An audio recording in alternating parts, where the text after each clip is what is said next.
cabinet immobilier Élite, CE International, intervient exclusivement dans la construction des bâtiments et des immeubles. Mesdames et messieurs, bienvenue dans votre web JT hebdomadaire sur Actuel Média. À présent, les titres. Délinquance juvénile.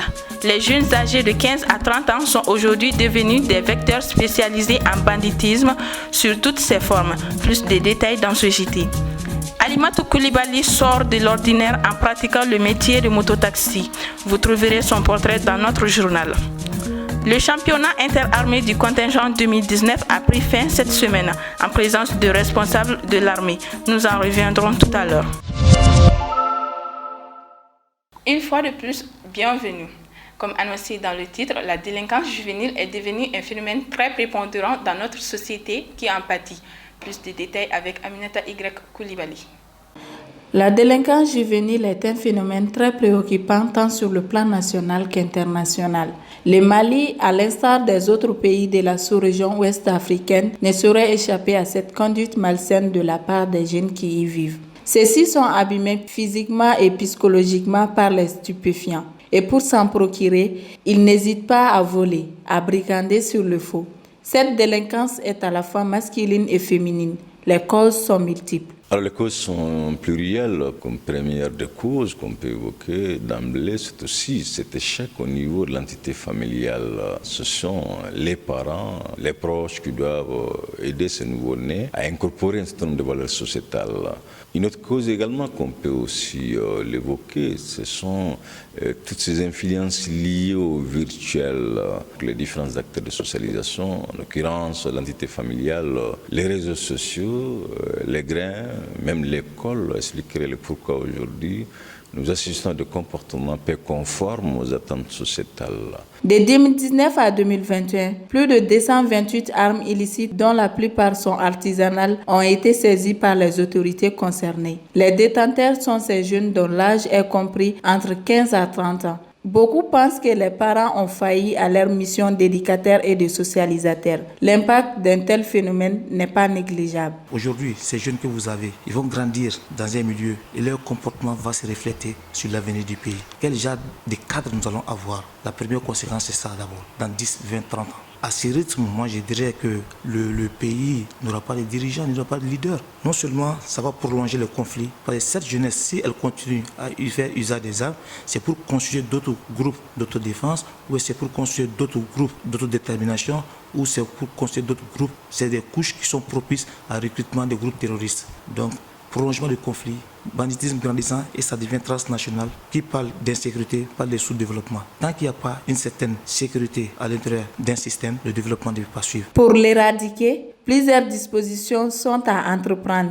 Il y a beaucoup de dispositions que nous pouvons prendre. La plupart de nos activités sont consacrées à l'éducation et la sensibilisation de toutes les couches socio-professionnelles et orienter leurs pratiques vers des secteurs de sécurité et des secteurs de développement. Donc, en plus de ça, nous avons également un rôle important à confier aux femmes et aux jeunes filles. Aujourd'hui, moi, je dirais que ce n'est pas les hommes qui assurent le poids de l'éducation de la famille. C'est la femme qui peut se rendre compte du changement de comportement de son mari ou du changement de comportement de son enfant. Donc, la femme doit être au premier plan en matière d'éducation et en matière de sensibilisation. Et c'est ça que nous faisons avec les organisations de la société civile, qui ont les organisations féminines en matière de lutte contre les armes légères et petits calibres. La jeunesse s'est apparemment laissée coloniser aujourd'hui par un certain nombre de mauvais comportements en déphasage total avec les règles et les codes de conduite qui valorisent notre société. Certes, les efforts sont consentis pour freiner ces maux dont souffre notre société, mais il faut également l'implication de tout un chacun.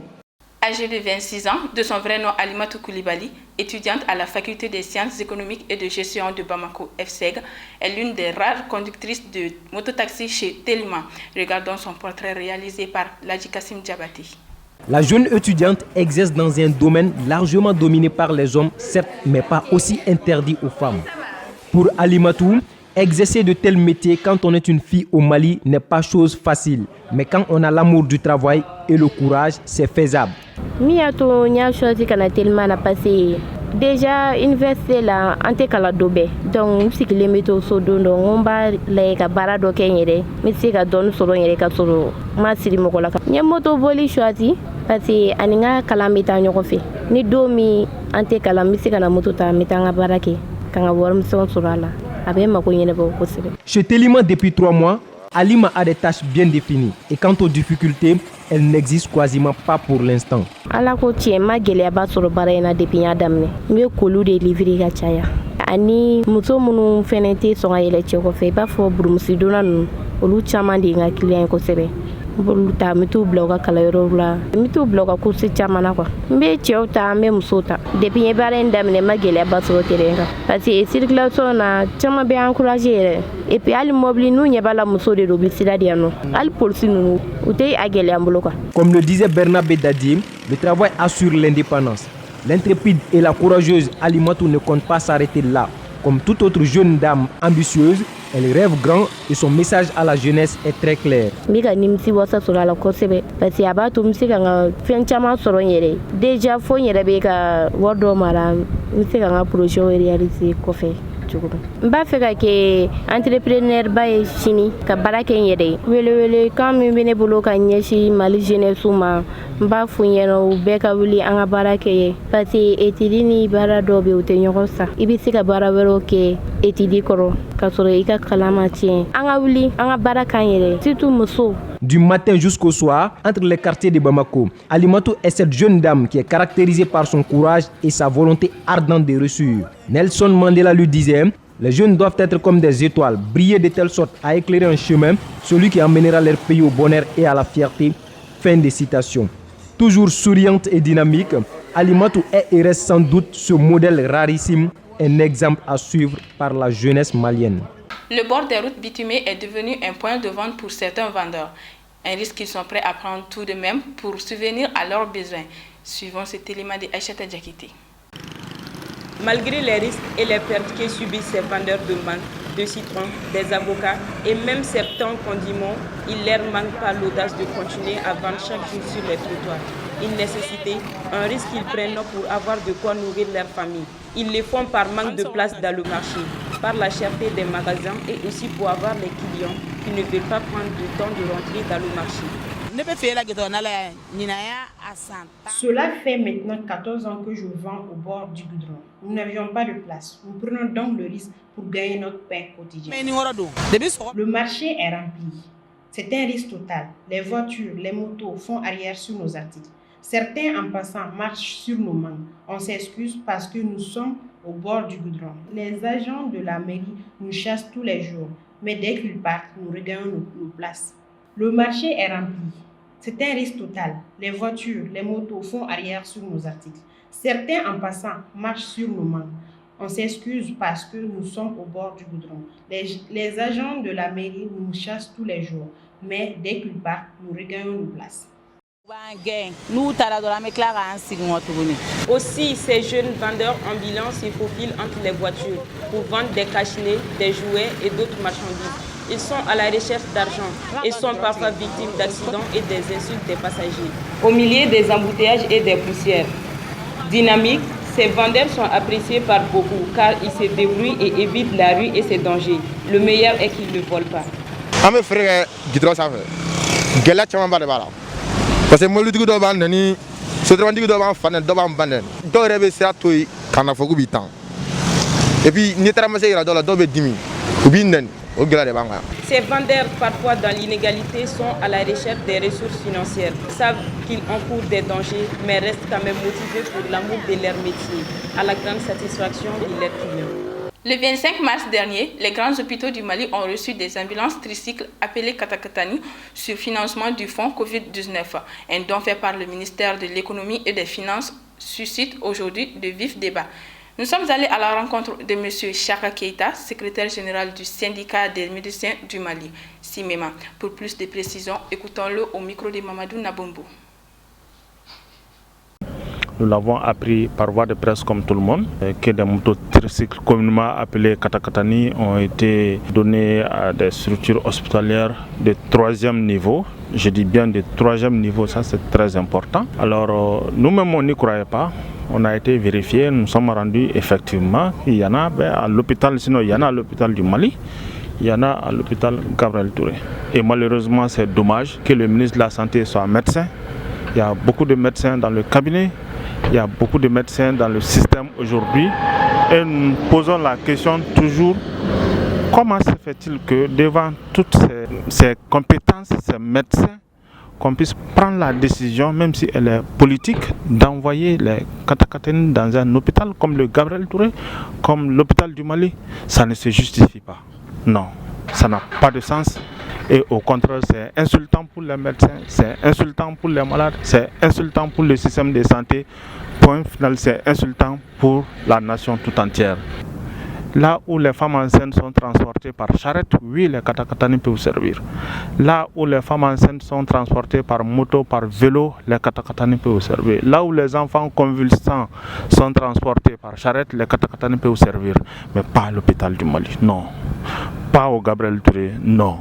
Non, non. Quel qu'en soit le motif qu'on va donner, ça ne se justifie pas. Et nous tenons à dire tout simplement, tout ce qui va en découler de l'utilisation de ces matériaux-là, s'ils ne le retirent pas, seront entièrement de la responsabilité de celui qui a donné. Mais quand on dépose les Katakatani pour dire ambulance, ça c'est encore plus grave.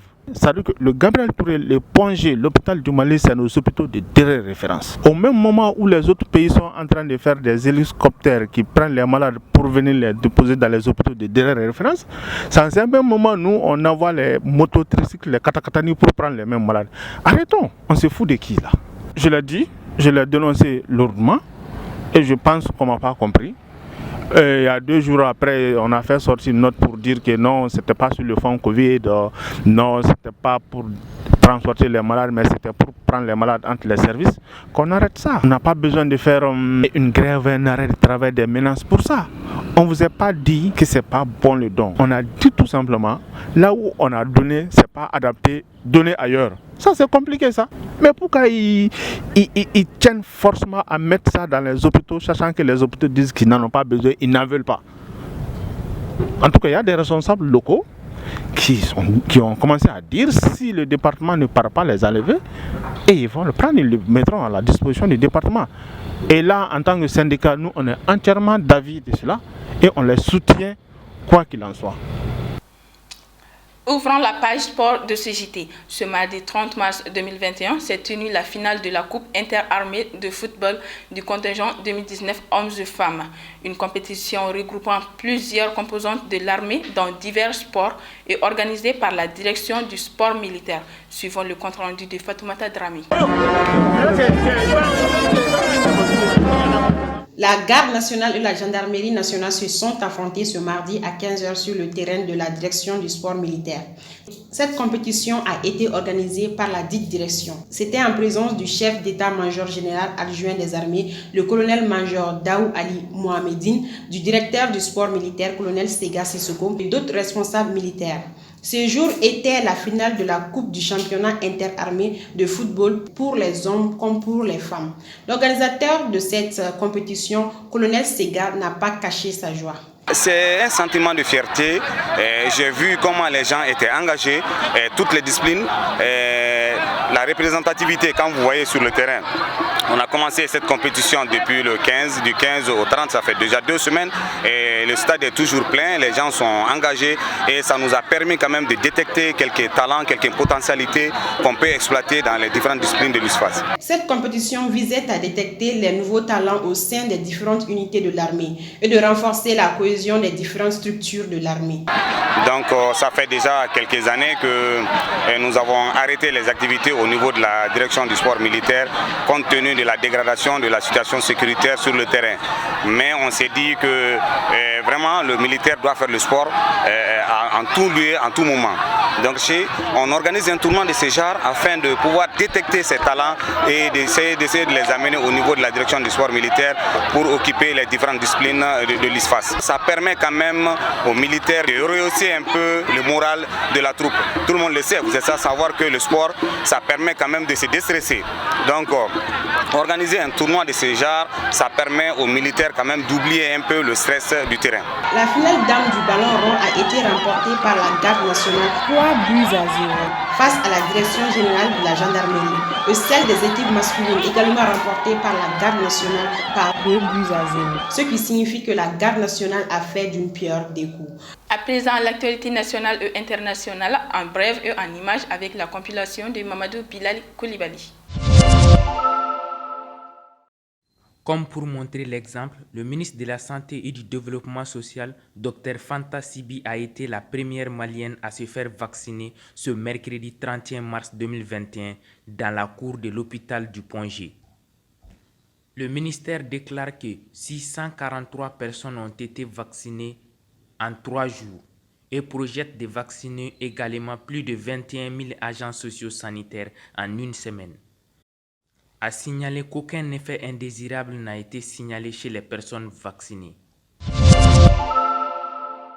Nos femmes ont été attaquées très tôt ce vendredi 2 avril 2021 à Jafara B, dans la région du Mopti par des djihadistes lourdement armés. Selon l'armée, nous avons perdu 3 soldats et 17 ont été blessés. Du côté des terroristes, 10 corps ont été dénombrés. À la même date, presque les mêmes heures, le camp d'Aguelok de la mission multidimensionnelle intégrée des Nations Unies pour la stabilisation au Mali, MINUSMA, dans la région de Kidal, a fait l'objet d'une attaque terroriste.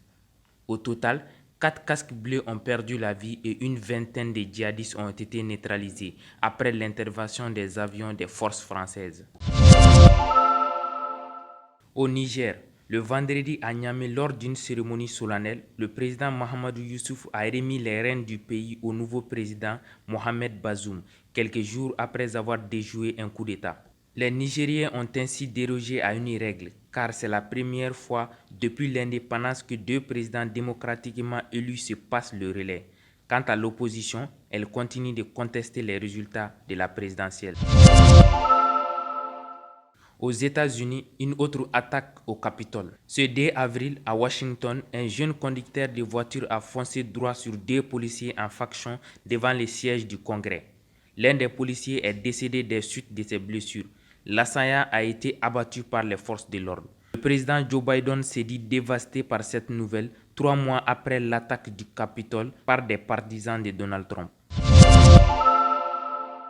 Ainsi prend fin ce journal. Merci de l'avoir suivi et très bonne suite de programmes sur Actuel Média.